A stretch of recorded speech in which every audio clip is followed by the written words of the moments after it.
All right, to show conventional current versus electron movement, I use this little demo, and I realized that the video is mirrored, but the yellow is material A, the blue is material B, and it has these positive dots on here, which are the cations of the metal, which means they're the nucleuses of the metal without the valence electrons. And I usually use bingo chips or tiddlywinks or whatever you call those clear colored things, but I forgot to bring them home from school. So we're going to use pennies. And the first thing I do is tell the kids to make their materials neutral. The pennies or the bingo chips represent electrons. So to make them neutral, they have to put one penny or one bingo chip on every positive dot. So now material A is neutral. There's one negative for every positive. So these two materials are neutral. And then we talk about cations and anions, and if I take off two electrons, so let's say I take two electrons off of B and I put them on A. So now material B is positively charged, so it has a +2 charge, and material A is going to be negatively charged because it has two extra negatives, so it has a -2 charge. And you can bring the chemistry in and talk about now they'll want to stick together, and that's an ionic bond.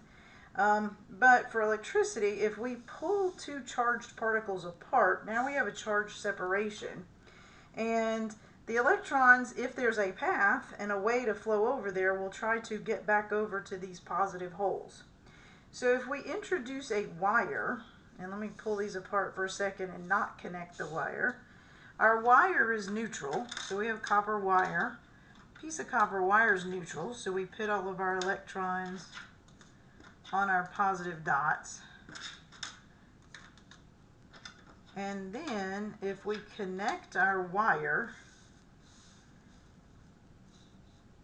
to our material A and material B, now they're going to want to flow to these empty dots. But these two electrons are not going to run to those dots. Instead, you're going to see electrons like move and bump and work their way over.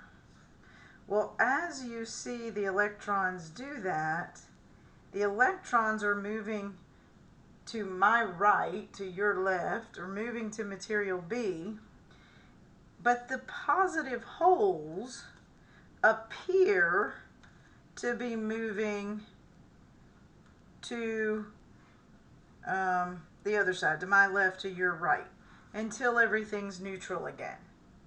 So you can watch that again. So if we take two electrons and put them over here, as I move these electrons this way, it appears that the positive holes are moving to the left. That's what they're going to say, or to the material A over here. That's what they're going to say is conventional current. So when you look at conventional current, you're kind of following the positive holes, but conventional current is not the way the electrons flow. The electrons actually flow from negative to positive. Remember, we had a negative material over here, and they flow towards the positive material over here. So the electron flow is from negative to positive. Conventional current, though, follows these positive holes, which tend to or appear to move from the positive to the negative. And that's just a little demo that kind of helps the kids get the difference between conventional current and electron flow.